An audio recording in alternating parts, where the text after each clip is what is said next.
Salam, damai sejahtera dari Tuhan Allah Bapa kita yang kita kenal dalam Yesus Kristus dan yang bersama kita melalui roh dan firman-Nya, kiranya memenuhi hati dan pikiranmu dalam merenungkan firman yang sampai kepada kita. Amin. Firman yang akan kita renungkan pada kesempatan ini ditentukan dari Mazmur 8 ayat 1 sampai 10, yakni Evangelium di Minggu Trinitas tanggal 12 Juni 2022. Mari kita baca dan dengarkan apa yang disairkan oleh pemazmur atau Daud di sana.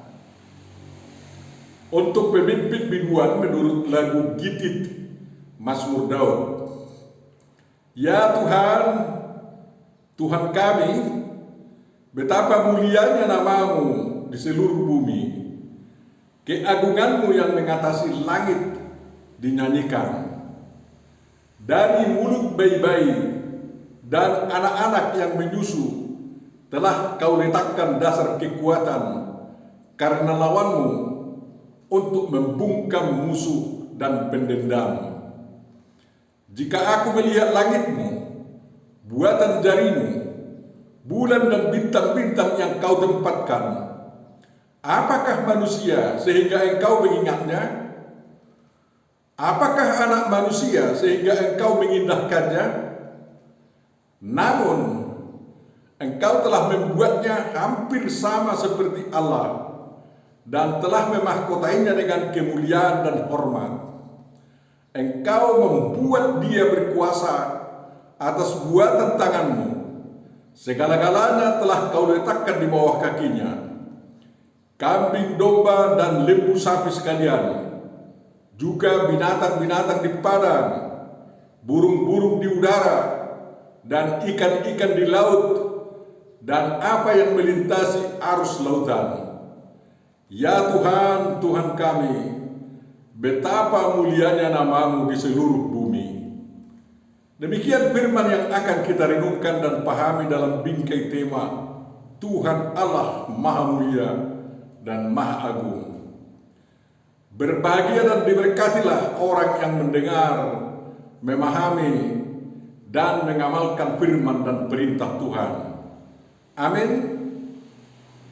Mari kita simak satu persatu makna dari firman ini bagi kita untuk kehidupan kita sekarang ini. Yang pertama, tandanya manusia intelektual, dia mampu mengagumi pencipta alam semesta dan siapa itu manusia. Sekarang ini Bapak Ibu Saudara, sudah ada dua macam manusia, yakni manusia asli dan manusia palsu. Yang asli adalah manusia yang tercipta karena proses kelahiran yang oleh orang beragama, misalnya Kristen, diyakini sudah dimulai sejak Tuhan memberi kuasa atau kemampuan kepada manusia yang diciptakannya itu, Adam dan Hawa, untuk beranak cucu dan bertambah banyak. Walaupun ada orang ateis yang mengatakan bahwa kelahiran manusia merupakan proses alami, mereka hanya hendak mempertahankan keateisan mereka. Mereka mengakui bahwa ada kekuatan-kekuatan di luar nalar manusia dalam rahim wanita, sehingga manusia bisa terjadi di dalam rahim itu. Mereka malu mengakui bahwa kekuatan itu adalah Tuhan. Itulah salah satu jenis manusia.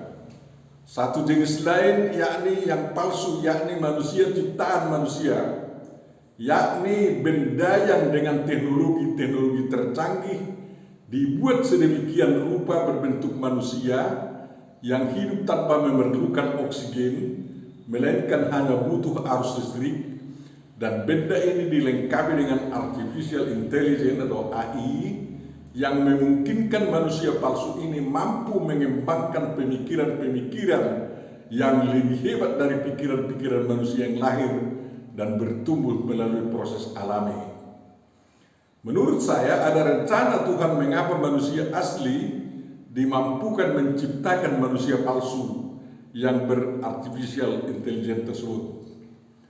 Salah satunya agar ada ciptaan berbentuk manusia nantinya ditempatkan di planet-planet atau di bulan yang tidak ada oksigen, tetapi ada benda berbentuk manusia yang lebih pintar dari manusia asli bekerja di planet-planet atau di bulan untuk menolong manusia di bumi.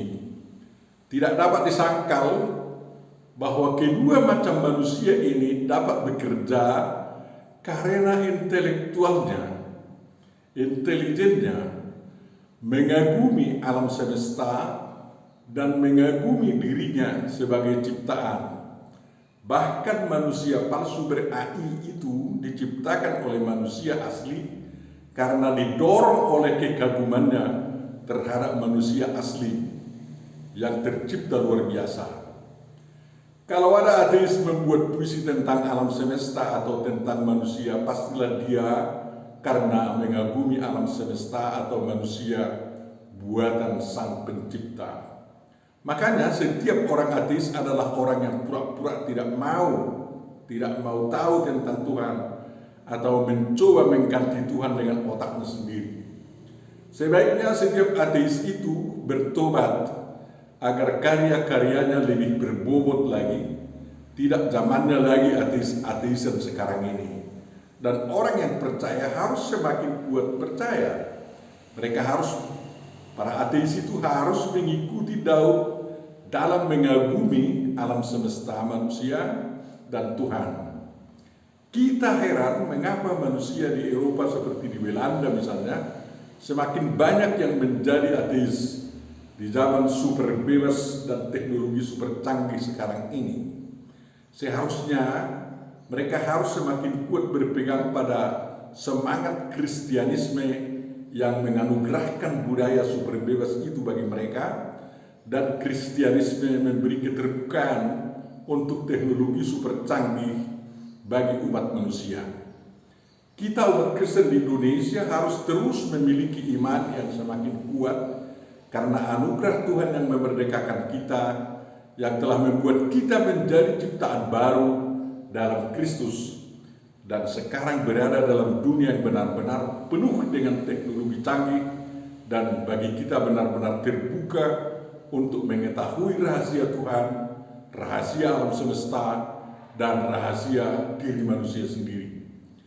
Kalau banyak manusia di Eropa menjadi ateis karena kemajuan teknologi, sebab mereka diaup zaman, artinya dimakan zaman mereka. Kita umat Kristen di Indonesia harus semakin kuat iman kepada Yesus Kristus karena telah hidup dalam masa teknologi super canggih. Kita dibuat zaman. Kita dituntun zaman agar menjadi manusia yang semakin kuat iman.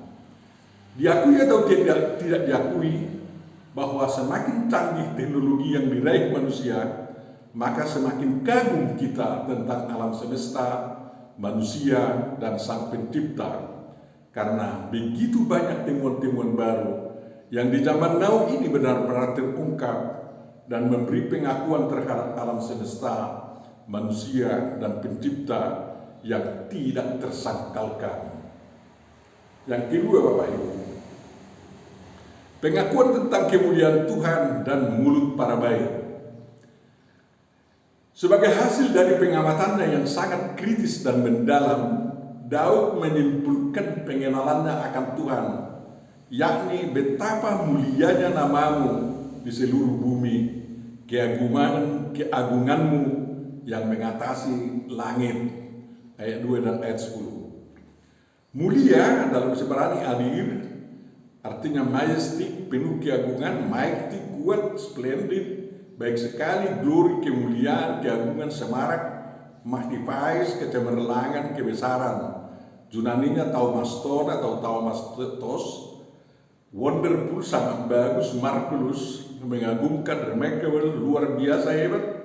Kesan seperti itu merupakan ungkapan pengamatan ilmiah sekaligus rasional tentang Tuhan.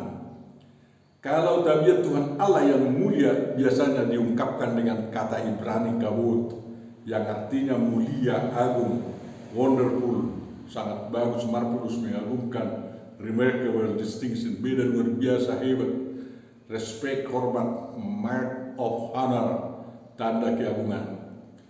Sifat inilah yang dimahkotakan oleh Tuhan kepada manusia selain hormat, ayat 6.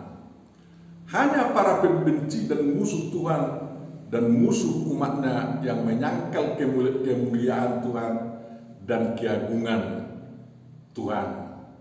Dalam bahasa Yunaninya, keagungan di sini megaloprepeia. Mengapa mereka menyangkal kemuliaan Tuhan tersebut? Karena mereka tidak bisa berpikir murni seperti bayi berpikir. Hati dan pikiran mereka telah dicekcoki oleh ilmu-ilmu setengah tiang. Cuma sedikit saja diketahui tentang Tuhan, mungkin hanya sebatas pemberitaan kitab suci, dan kitab suci itu dianggapnya dongeng, dan tidak ada melalui pengalaman pribadinya bersama Tuhan. Dia telah memusuhi Tuhan dan meningkatkan sikapnya menjadi pendendam. Pendendam berarti yang terus-menerus kampanye tentang kejelekan Tuhan atau membuat perlawanan kepada Tuhan, bahkan selalu mengatakan bahwa Tuhan tidak ada.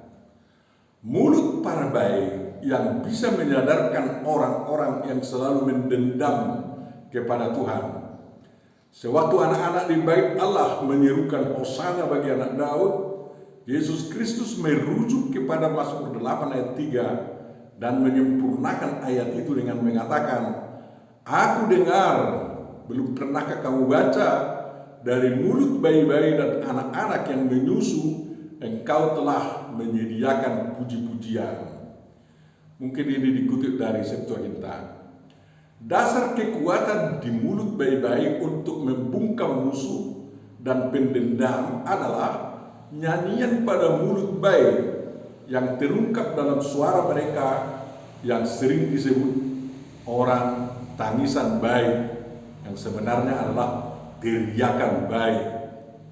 Suara mereka untuk minta minum atau keinginan lainnya merupakan nyanyian yang mengumandangkan bahwa manusia pasti punya ketergantungan kepada sang Halik, seperti sang bayi punya ketergantungan kepada ibunya atau orang di sekitarnya. Di kesempatan lain Yesus berkata, "Sesungguhnya barang siapa tidak menyambut kerajaan Allah seperti seorang anak kecil, ia tidak akan masuk ke dalamnya." Lukas 18:17. Sungguh mulia Tuhan di hadapan seluruh umat manusia. Di mana letaknya? Dia mau menyediakan dirinya sebagai tempat manusia menggantungkan hidup mereka. Dalam rangka kemuliaannya itulah Tuhan mau sebagai Tuhan kita yang Trinitas, sebagai Bapa kita, sebagai Juru Selamat kita, sebagai pemelihara kita, sebagai penyedia tempat bagi kita di surga, dan juga sebagai hakim yang adil nantinya di zaman terakhir. Sungguh indah hidup kita apabila kita ikut dalam barisan manusia yang mengakui dan memberitakan kemuliaan Tuhan kita, Bapa, Anak, dan Roh Kudus. Seperti para malaikat di langit padang Efrata yang mengumandangkan, "Kemuliaan bagi Allah di tempat yang maha tinggi, dan damai sejahtera di bumi di antara manusia yang berkenan kepadanya." Coba nyanyikan itu, Lukas 2 ayat 14. Siapa memuliakan manusia, dia dengan sendirinya memuliakan Tuhan juga. Siapa membenci sesamanya manusia, dia juga dengan sendirinya membenci Tuhan. Sungguh hanyalah untuk kebaikan kita apabila ikut memuliakan Tuhan atau mengakui kemuliaan Tuhan. Itu akan digunakannya untuk memuliakan sesamanya manusia yang diciptakan Tuhan sama-sama bermahkota kemuliaan dan hormat. Yang ketiga, Bapak Ibu Saudara, Manusia harus mengemban harkatnya sepanjang zaman, dari generasi ke generasi atau sepanjang hayat. Karena mengamati ciptaan buatan tangan Tuhan, langit, bulan, bintang-bintang, Daud semakin mengakui harkat manusia yang luar biasa dibanding semuanya itu. Menurut Kamus Besar Bahasa Indonesia, harkat berarti satu derajat atau kemuliaan dan sebagainya, taraf, mutu, nilai, harga. Yang kedua, tenaga, kekuatan, gerak atau gerakan. Harkat manusia itu terutama bahwa dia diingat dan diindahkan Tuhan. Manusia itu tidak dibiarkan liar dan hidup tidak berketentuan. Dan manusia itu diciptakan bukan menjadi budak Tuhan, bukan menjadi pekerja Tuhan seperti di mitos-mitos kuno di Babilonia.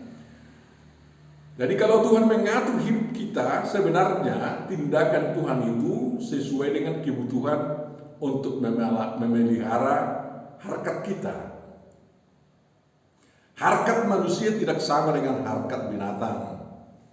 Kemudian Daud mempertegas apa yang diberitakan dalam Kejadian 1 ayat 27, Kejadian 5 ayat 1, Zakaria 12 ayat 1, dan Kejadian 2 ayat 7 tentang manusia.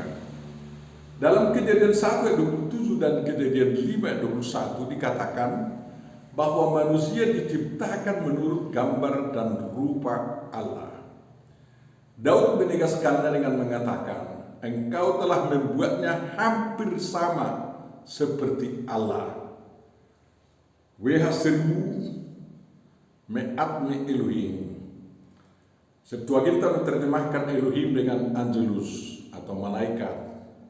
Elatosos auton barakuti par angelus.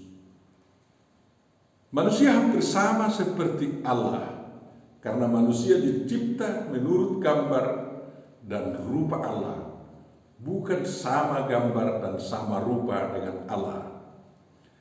Harkat ini merupakan harkat yang tidak bisa lekang dari manusia, walau disangkalnya bahwa Tuhan mencipta manusia seperti itu.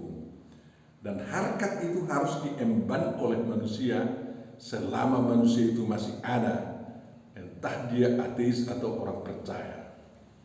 Menurut Septuaginta, Tuhan membuat manusia itu sedikit lebih rendah dari malaikat. Hal dicipta menurut gambar dan rupa Allah punya arti karena manusia itu dimahkotai dengan kemuliaan atau kawud, dokse, dan hormat, hadar, time. Dua milik Allah yang diturunkan kepada manusia.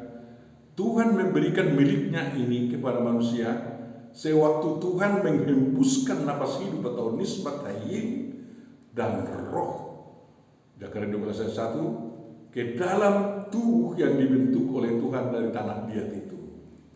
Manusia yang diciptakan memiliki tubuh, jiwa, napas hidup atau akal budi, dan roh, dan membuat manusia menjadi manusia jasmani sekaligus manusia rohani yang dilengkapi dengan kemuliaan dan hormat.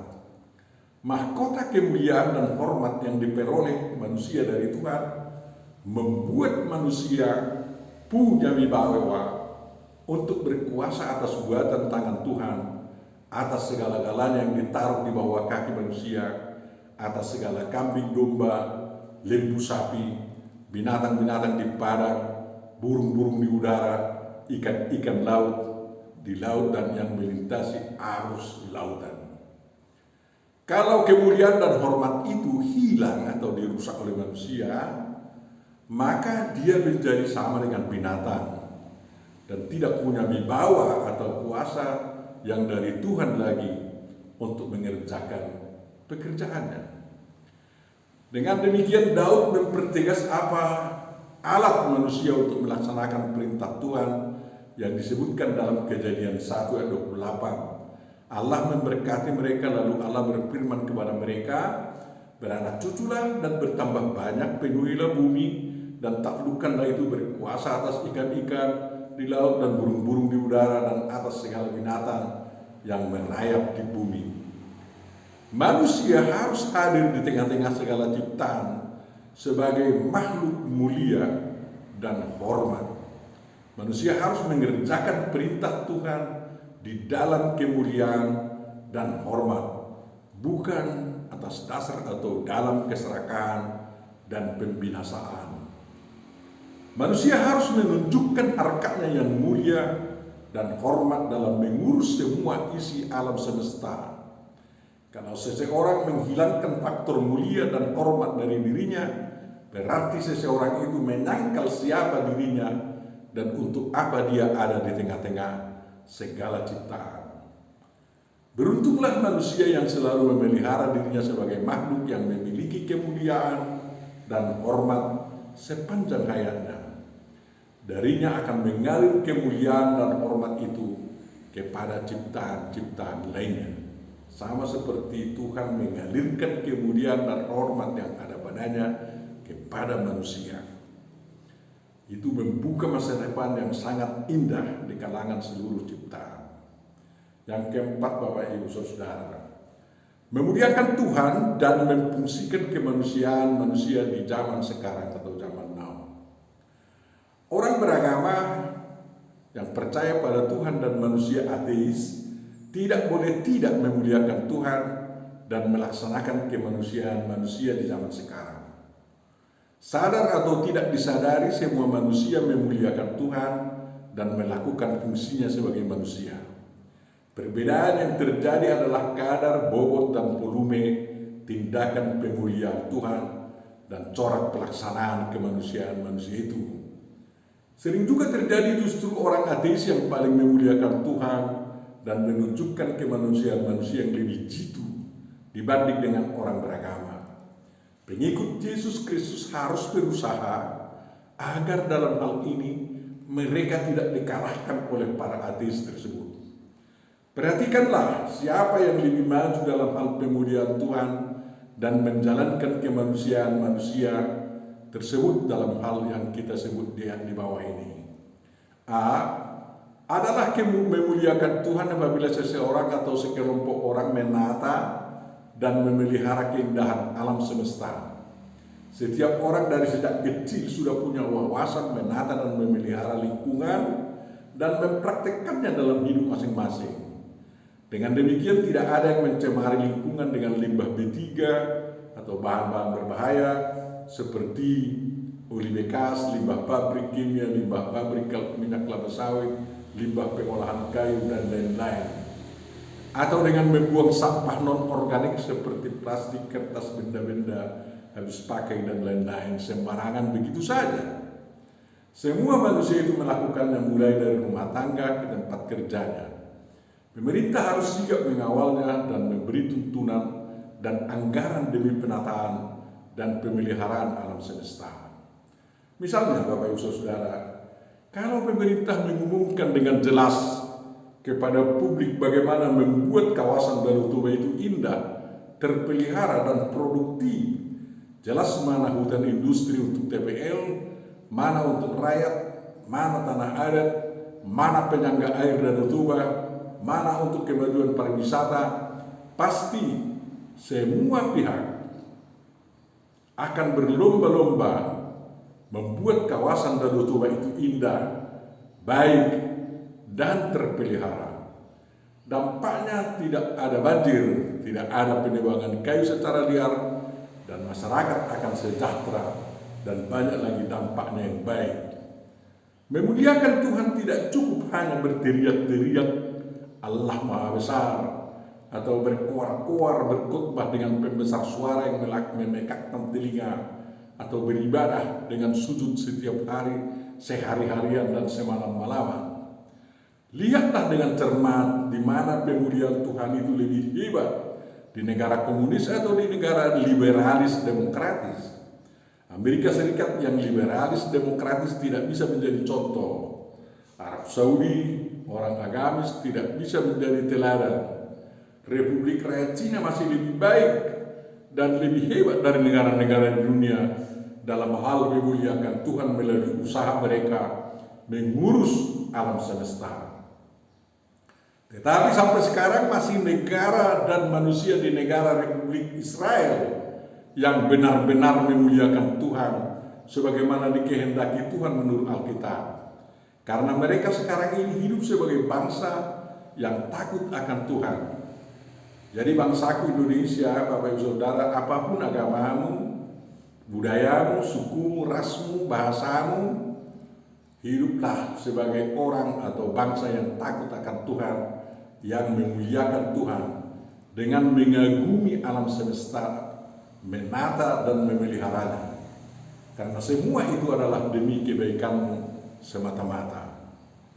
B. Bapak Ibu Saudara, Allah melaksanakan kemanusiaan manusia yang mulia dan terhormat dan mengusahakan hingga terwujud sikap-sikap yang saling menghormati di kalangan manusia. Itu tujuan Allah, dan kita pun harus semua begitu, adalah melaksanakan kemanusiaan dan manusia yang sebenarnya yang mulia dan terhormat, dan mengusahakan hingga terwujud sikap-sikap yang saling menghormati di kalangan manusia yang berbeda-beda, asal usul, suku, ras, warna kulit, agama, kepercayaan, ideologi, bahasa, kebudayaan, ada istiadat politik, ekonomi, ilmu, teknologi yang dikuasai, dan dalam perbedaan-perbedaan lainnya. Dan semua itu dirajut dalam rangka memuliakan manusia sekaligus memuliakan Tuhan. Juga mengusahakan agar manusia-manusia yang berbeda-beda itu dapat hidup bersama, bukan hanya hidup berdampingan, dengan penuh kedamaian, cinta kasih, dapat bergotong royong, berdemokrasi, berkeadilan sosial bagi mereka semua, bersatu melakukan yang terbaik, mendapat pendidikan yang sama di tempat yang bersama, mendapat kesempatan kerja yang sama sesuai keahlian masing-masing, sama-sama menghormati orang tua, termasuk tokoh-tokoh agama, tokoh-tokoh bangsa, pemimpin negara dan aparatur negara. Sungguh sudah melaksanakan kemanusiaan yang mulia dan hormat apabila setiap orang atau kelompok manusia itu dapat teratur tanpa diatur, tunduk tanpa ditundukkan, kompak walaupun bermusuhan, mau makan bersama walaupun ada persuan, yakni berpantang makan sesuatu, dan setiap orang dapat makan, ada mata pencaharian atau sumber nafkah yang cukup. Orang beragama mengikuti Yesus Kristus atau pengikut Yesus Kristus, dan kaum ateis dapat melakukannya bersama-sama dengan sangat baik apabila kalau mereka semua bertobat menjadi pelaku ajaran Yesus Kristus, walaupun mereka tidak menyebut dirinya Kristen. Yang penting pelaku ajaran Yesus Kristus, tidak bertentangan itu kepada semua orang yang ateis maupun orang beriman.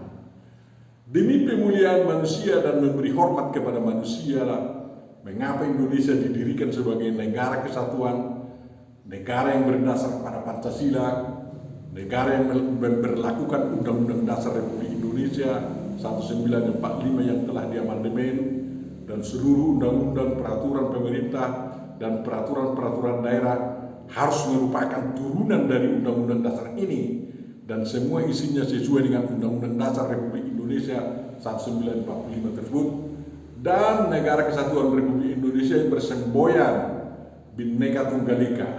Itu adalah demi memuliakan manusia, menunjukkan, melaksanakan manusia yang memiliki kemuliaan dan hormat Bapak Ibu di Indonesia ini.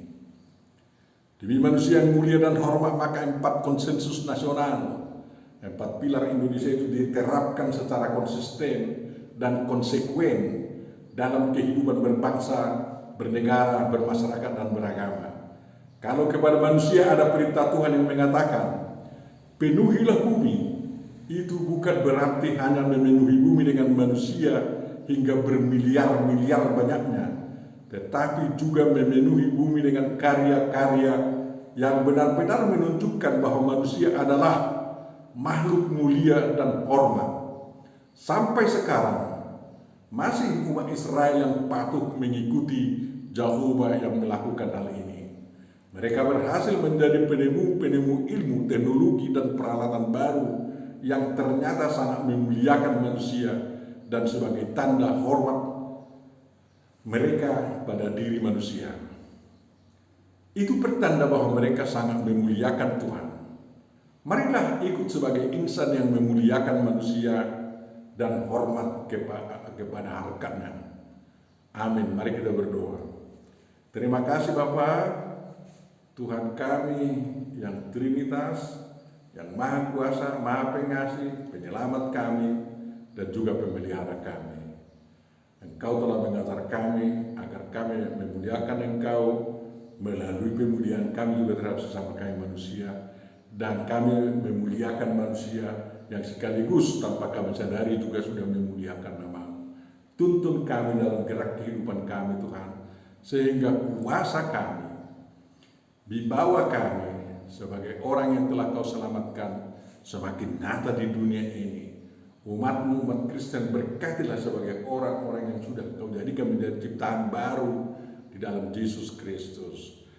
Ajari mereka semua untuk berkarya demi kemanusiaan, karena memang kalau kami berkarya demi kemanusiaan, itu sekaligus demi pemuliaan nama-Mu dalam Kristus Yesus. Lindungilah bangsa kami Tuhan, agar jauh dari huru hara. Bangsa kami sekarang dalam mempersiapkan diri melakukan pesta demokrasi tahun 2024. Jauhkan gesekan-gesekan yang bisa membentrokkan golongan-golongan atau kelompok-kelompok di dalam negara kami. Kiranya damai sejahtera-Mu yang dapat dinikmati oleh semua orang di Indonesia ini, baik di desa, baik di kota, atau dimanapun berada. Sempurnakan doa kami ini dalam Yesus Kristus, kabulkanlah itu. Amin.